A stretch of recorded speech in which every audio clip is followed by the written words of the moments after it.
All the way from Belfast, Trevor Kennedy is a complaints handler and former radio presenter from Belfast who also pretends to be a writer and an editor at times. Horror is his genre, the most imaginative of them all, and one he feels is often deeply misunderstood. Tonight he's reading I, Satan.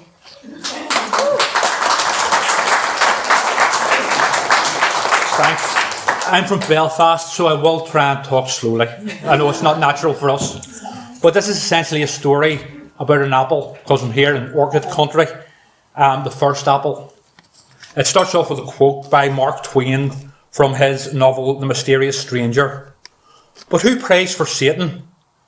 Who in 18 centuries has had the common humanity to pray for the one sinner that needed it the most?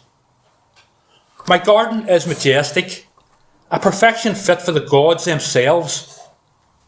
I began work on my garden an immeasurably long time ago, an inheritance from before the devastation, the confusion, the calamity that has already happened but yet is still to come.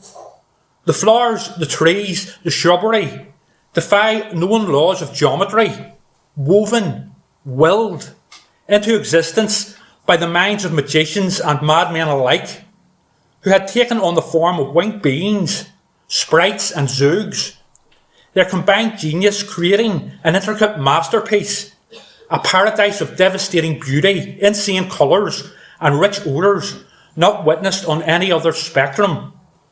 The wildlife here thrives, never growing old. The centrepiece of my garden, resting by the stream within which runs the excelsior of life, is an overgrown apple tree. Its branches are tough, fearsome, far-reaching tentacles that have authored a living tome which resides deep in the heart of the tree. This book contains many secrets, old and future knowledge.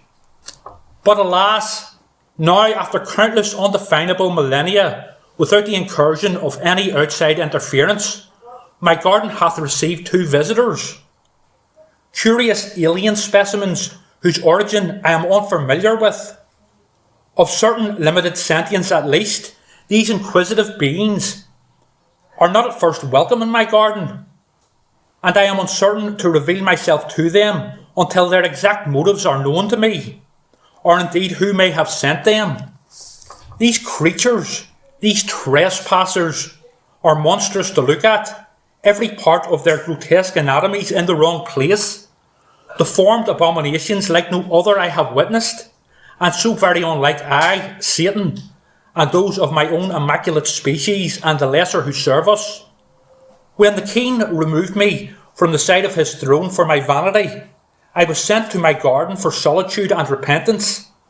I was not aware that I would ever have to entertain visitors from outside of its realm, but yet these odd specimens of limited intelligence hath intrigued me as I glance upon them, hidden from behind my sacred tree.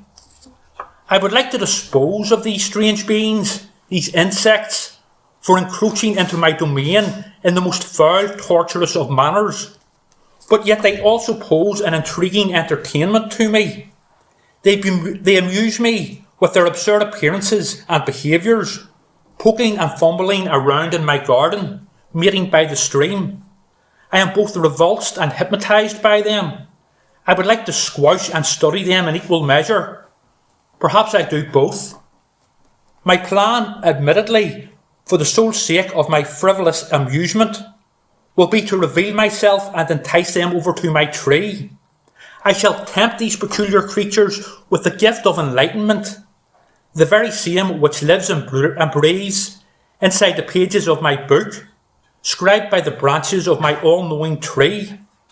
With haste, this knowledge shall endow them with their very own sense of vanity, which they shall, in turn, pass down to their descendants, who, in time, shall make war with and destroy each other. I am, after all, a rather devious serpentine entity.